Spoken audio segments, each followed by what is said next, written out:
Good afternoon. This is the second monthly radio update for 2018 as of February 9th, 2018, and we'll start with Public Works.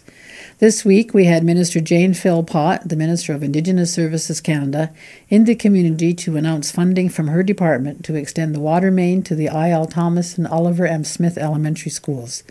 This project will be starting at the end of February and is projected to be completed by November 2018.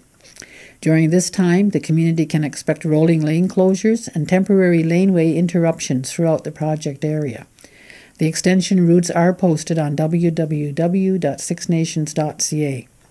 We are also excited to announce that we have been granted $1.2 million from the Six Nations Economic Development Trust Fund to complete another partial water main extension east on 4th Line Road from the Cayuga Road toward the business park, Oneida Business Park. Currently, there is a shortfall of $1 million to reach the Oneida Business Park, and we are actively seeking this funding to complete our Phase 1 water main extension by the end of 2018. Please be advised that community members will have to pay for their connections to the water main after it is installed if they choose to hook up. For those community members not included in the Phase 1 expansion area, please rest assured that we are going to be turning our attention to designing the Phase 2 water main expansions and continue to work toward negotiating with the Mississaugas of New Credit to allow Six Nations community members to connect to the water main that goes through their community. This water main extension marks a big victory for the community as a whole, as it will enhance our community's fire protection and present more housing and economic development opportunities, both now and in the generations to come. The construction of the access road to the planned 95 housing development and the site for the future Six Nations Public Library and Archival Repository building, which is across from the Village Cafe and behind the Shwegan Baptist Church. The construction of the access road has stopped for the winter season and will resume in the spring.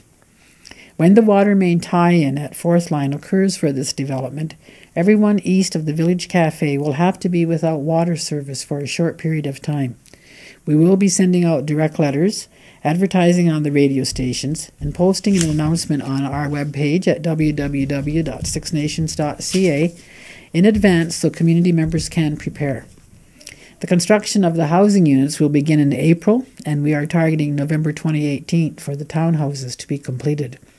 Lanka Construction has been awarded this project and will be reaching out to GREAT for local labor as the project progresses. So if you're interested, please get your resumes into GREAT as soon as possible.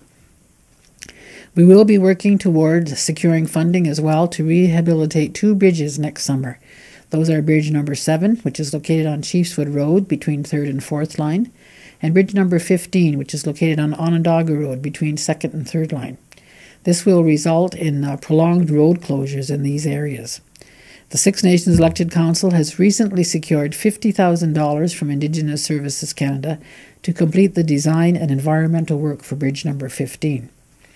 We are also happy to announce that the Council has secured $658,495 from the Department of Indigenous Services Canada to complete various projects throughout the 5 federally owned schools.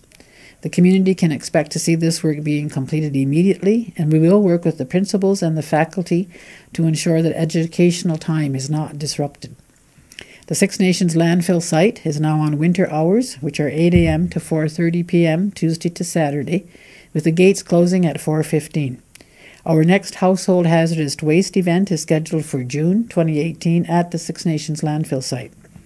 The Council is also proud to say that we have brought in more than $100,000 from the Blue Box Fund to date to support AW First Nations recycling and their efforts to increase waste diversion.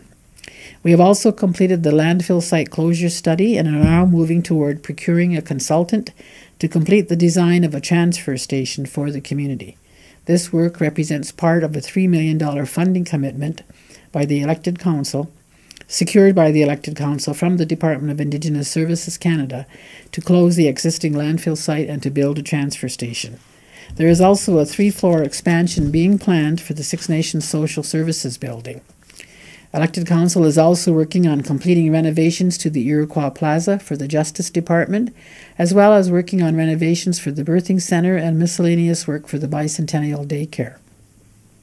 Council has also successfully secured $403,000 from Indigenous Services to purchase a new tanker truck for the fire department so that they may continue to provide the community with the appropriate level of service. In addition, we've secured $250,000 from Indigenous Services to design the relocation of the intersection of 6th Line and Seneca Road, where the bank has failed and caused part of the road to slide into the river. We've also gotten $25,000 from them to replace the heat exchanger in the J.C. Hill Elementary School.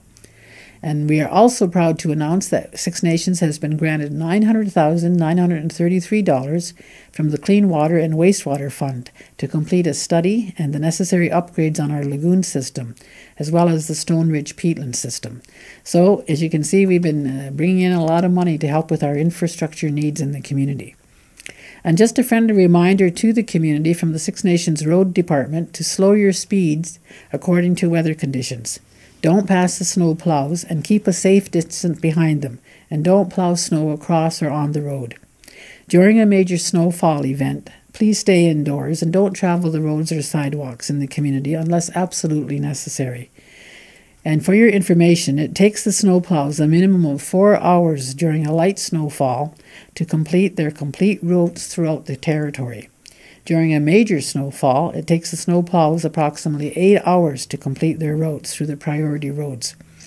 The priority roads that are being cleaned are as follows: 4th Line from Mohawk Road to the tracks, Chiefswood Road from Highway 54 to Town Line, 2nd Line from Abatement Line to Chiefswood Road, 6th Line east of Chiefswood Road, 2nd Line east of Chiefswood Road, Cayuga Road from 4th Line to 6th Line, Onondaga Road from 4th Line to 2nd Line, and then Mohawk Road. All the roads are done after that, and also the sidewalks in the village. We've also been receiving some questions and concerns about the lines painted on the roads, particularly in the intersection in Ohsweken. Our Director of Public Works advises that these line painting is done once annually in June, and they will be painting the lines again after the winter season ends. If we need to do it more than that, it's going to affect our budget because we have only budgeted for it to be done 1 year or once a year. So that's just for the information of the community. So the lines will be repainted after the winter season ends. And finally, under Public Works, we're proud to announce that this term of the Six Nations Elected Council so far has secured over $16.5 million in capital projects and vehicle purchase funding.